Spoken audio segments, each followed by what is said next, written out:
Hi, my name is Monika Proffitt.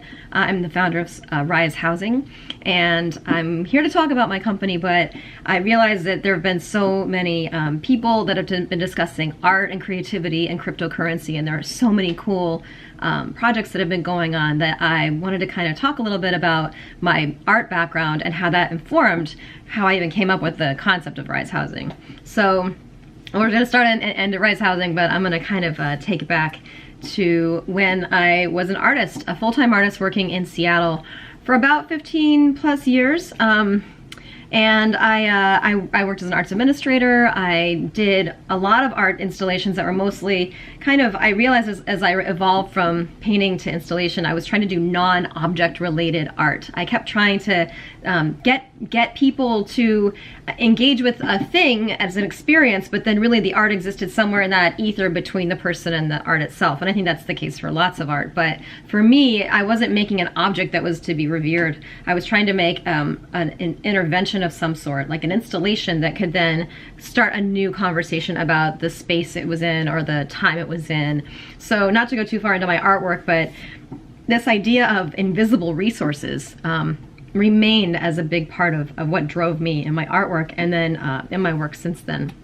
So as I went on to make businesses while I was also being a full-time artist, I ran across Muhammad Yunus's book, Building Social Business, and he got the Nobel Prize for his work in microeconomics years ago, and he's the founder of Grameen Bank, and he's just done some incredible work about social business as a concept of a type of business that still is viable in the marketplace, but it has other tenets of social viability and a larger ecosystem and humanity at its core.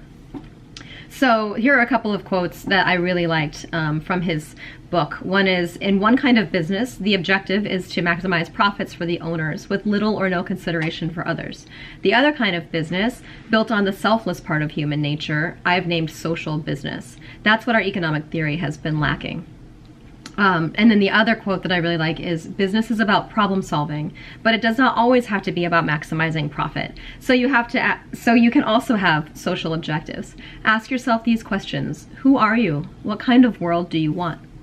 And those ideas, that the idea of who am I, what kind of world do I want, has really kind of driven me in the types of art I've made, the types of things I've wanted to do, and the ways that I've wanted to organize my life and my work. So when I think about how I want to make things, making art installations or making businesses, I go back to this like spectrum that I've noticed that's sort of between a consumer and a creator, and the way, and we all sort of fall in different times and different places on that spectrum.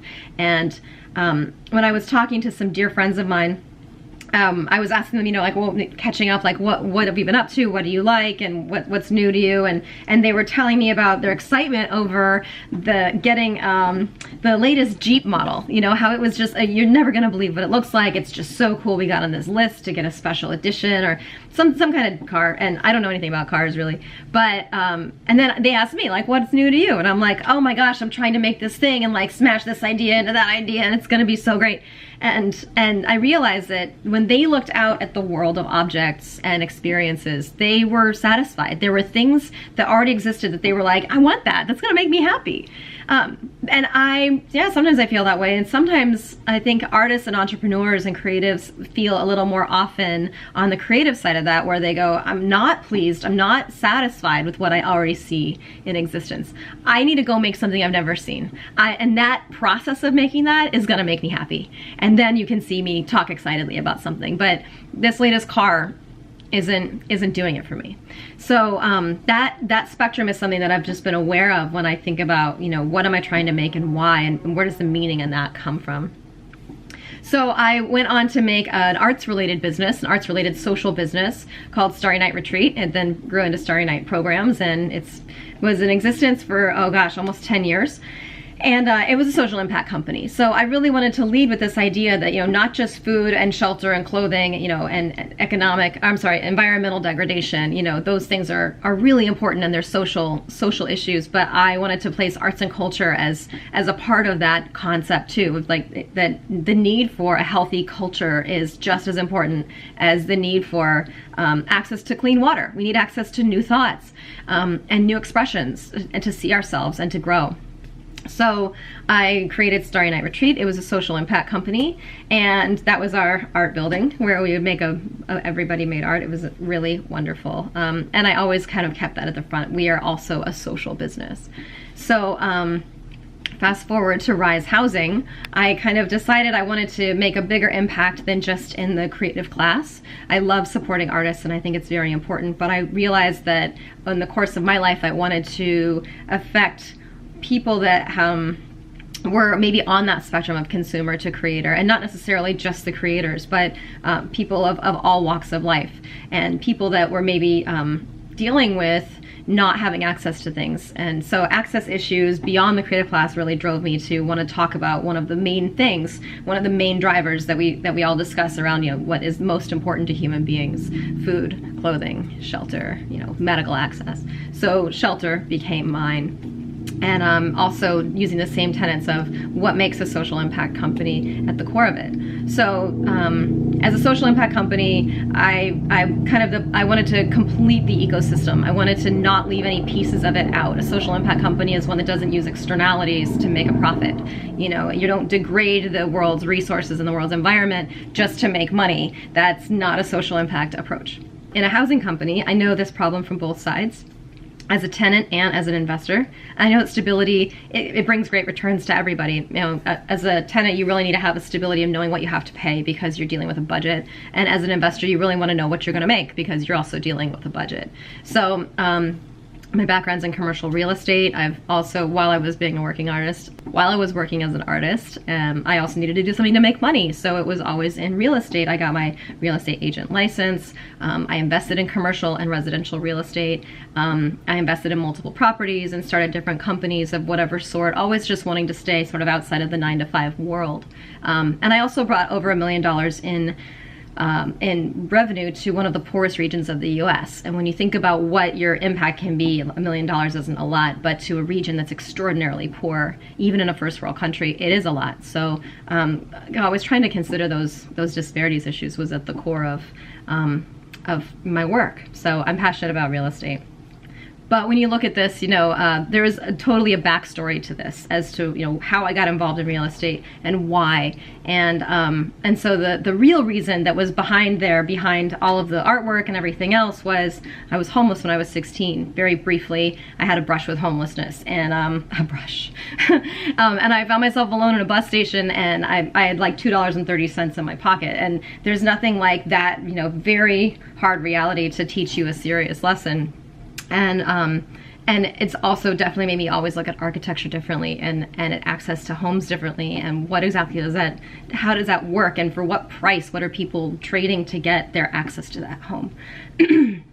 So fast forward 10 years, I was living in the Diller Apartments in downtown Seattle. And as you can see, there's all these skyscrapers around this old historic building. Love this building so much. It was full of artists and prostitutes and drug addicts for the most part.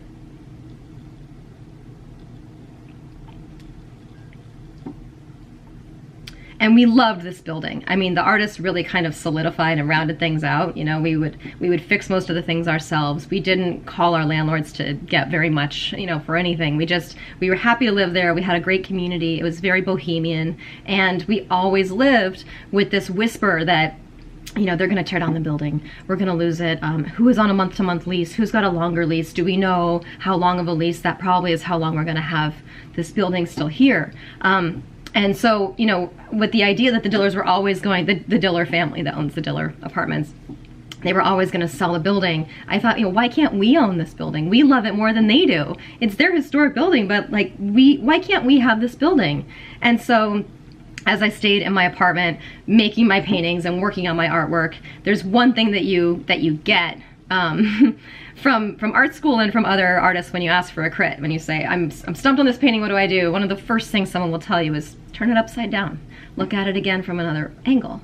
And so I kept turning it upside down. The idea of this model where there's these people at the top that own these big apartment buildings and the people at the bottom who pay the rent. And I wanted us to own the apartment building. And so how could I turn the model around? And I kept just trying to think of how to invert that, and just like I would a painting. And eventually I thought it up. I was so excited. And I was like, I can't wait until somebody with a fancy MBA from Harvard comes and does this, because I'm not qualified. I'm just an artist. So I went back to my paintings, and I thought someone's gonna figure this out, because I figured out how that could be redistributed. I just didn't know anything about the technology to support it. So fast forward another several years, and blockchain comes into the world, and I learned about it, and I realized this is exactly the technology that can support that idea. Oh my gosh, we're about to be able to do that. That's so cool.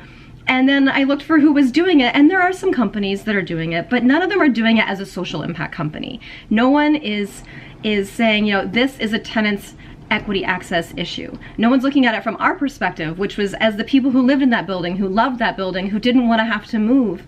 I wanted to figure out a way to stay. And so now with blockchain, I'm like, this is amazing. Someone's got to do this. No one's doing it the way I would want to do it. I guess it's time I shifted and just did that. You know, I never really wanted to admit that I was as analytical and business minded when I was busy making artwork only. But now I'm like, oh, there's two halves of my brain. I should come out of the closet about it and say it. And now that we have blockchain, I really should make this company the way it should be. So I just pivoted, I moved over to Rise Housing, I made Rise Housing, and now here is a mock-up of how the platform is intended to work. So it basically enables people to shop for real estate globally. You can look at what the appreciation rate and the dividend, ultimately the capitalization rate would be on any property globally. So you can look everywhere. That was a horn. So you can look everywhere, and you can drill down. You can drill down into a city. You can see how many properties are on our network in that city. And then of each property, you can see data historically and currently of what that property is doing and how it's performing. You can then look into things like the capitalization rate. The capitalization rate's really important, right? That's how much money is left over after the landlord or whoever owns that property has paid off all the bills and then receives money in. How much is left over? So the capitalization rate is kind of like your return. And the return is what you live on every year if you're, you know, throughout the year. If you're a landlord, and as a person who could buy a piece of this property, that would be your return on those particular pieces of those shares of that equity or the coins in that property. So the way that the Rise coin works, just very briefly, is that just like the cryptocurrency market, yes, it will be volatile. It will go up and down according to how people believe in the company and see us growing and changing and dealing with what we set out to do. But once you buy your Rise coin, you buy the Rise coin and you stake it, right, you put it right onto our platform, now it's secure. As a secure coin on our platform, you can stake it to a property. So you can then look through all of our properties and stake it to one of them. And what you would look at are the two things that would matter to you. Appreciation rate, meaning just like wherever your apartment building is, the neighborhood's gonna go up or down. So there might be a bubble coming, or there might be a great appreciation history there. So you can see that it's been going up by 2%. So your $1 in could be worth $1.02 next year in Rise coin, right? Or you can see your capitalization rate. After all the money's been put in throughout the year, how much is left over? That kind of works as your dividend on a stock, right? You would get that back. You can reinvest it or you can take it straight out.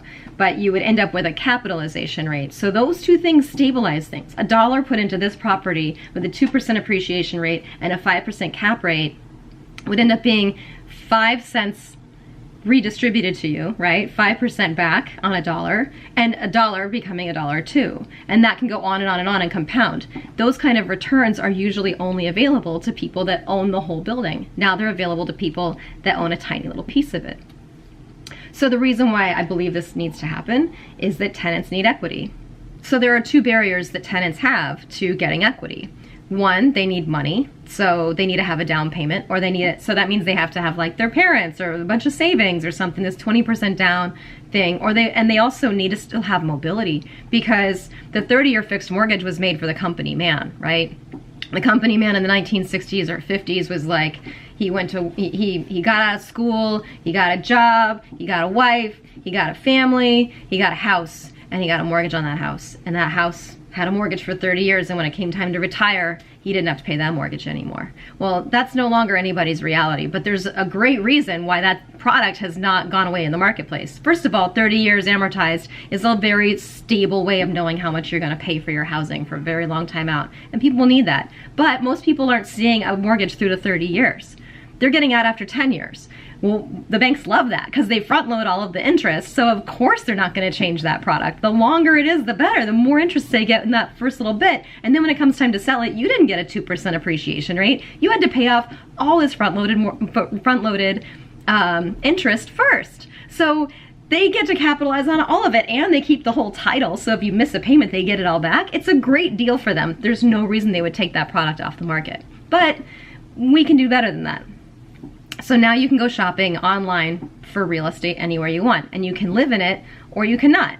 And the big part of this is that you don't have to pay interest, because our buildings are not going to have debt on them. Why we can't have debt on them? Because that would mean that the bank would hold the title and we wouldn't have the right to sell pieces of it. That would mean that whenever the bank foreclosed or took it back, everybody would be out. So we can't do that. We can't be in bed with the banks. So that means interest goes away. We get only debt-free buildings. And now, as a person who owns our properties, you can live in one of our properties, or you can live wherever you want and you can just invest in them. Either way, you now have access to equity throughout the world.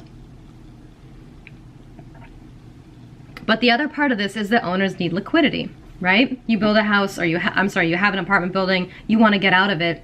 It's been a great vessel for you. It's made you a lot of money. So you've got this great asset, and now you want to sell it, but it's going to take you so many fees to sell it that, again, you're not able to really capitalize on the appreciation rate or the dividend rate, the capitalization rate, because you're going to have to pay so many fees just to be able to sell that thing. And you have to find someone here at the top of the pyramid who also has all this money to buy it. You can't just sell it to everybody who lives in it. That's why there wasn't a process like this. That's why we weren't able to buy our building, right? But if this process had been in place, we could have bought pieces. And if our landlords had said, yeah, we're looking to sell, well, look, they've got the buyer sitting right here. We'd love to buy it.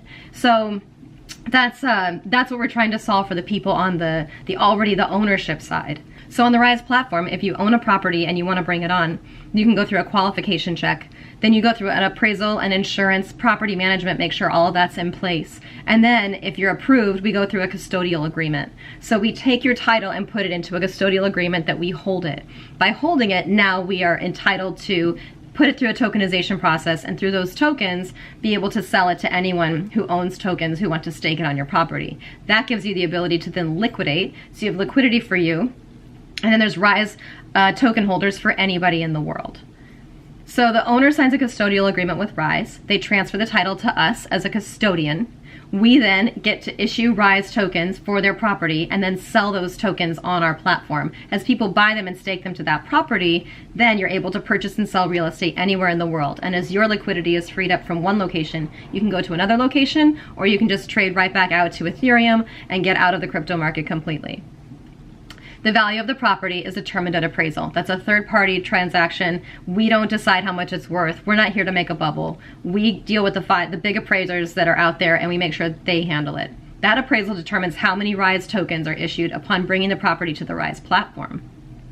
Then the token's price is tied to the appreciation of the asset. So the price is going to go up and down just like any other price of any other house or apartment building. Over time, you're going to look at it the next year and the next year, and maybe the appraisal of it and the price of it is up or down. The token's dividend is tied to the cash on cash or the capitalization rate in return, right? So it's distributed annually to token holders, and it comes in upon reappraisal each year. We see what the price has done to change, and then upon looking at all of the finances of money that's come in, what's left over gets redistributed to the people that own the equity. So this is our team. So yeah, by next week, I'm sure it will be a little bit different. We've been growing by leaps and bounds, but this is our team so far, and our advisors as well. We've got a wonderful board of advisors that span throughout the US and Europe, and we've got some strategic partners that are advising as well as we look to grow into different subsets and markets and location and geographies. Of course, we already have some strategic partners on our advisory list. So here's our roadmap, and as you can see, July looks very full, and that's because we really want to make sure we have an MVP before we close our token sale.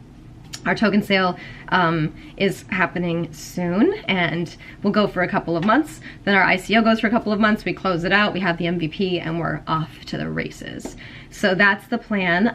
We're actually ahead of schedule with our roadmap of what's already been created. The Rise Marketplace is under construction now, and our wallet and smart contracts are actually already developed.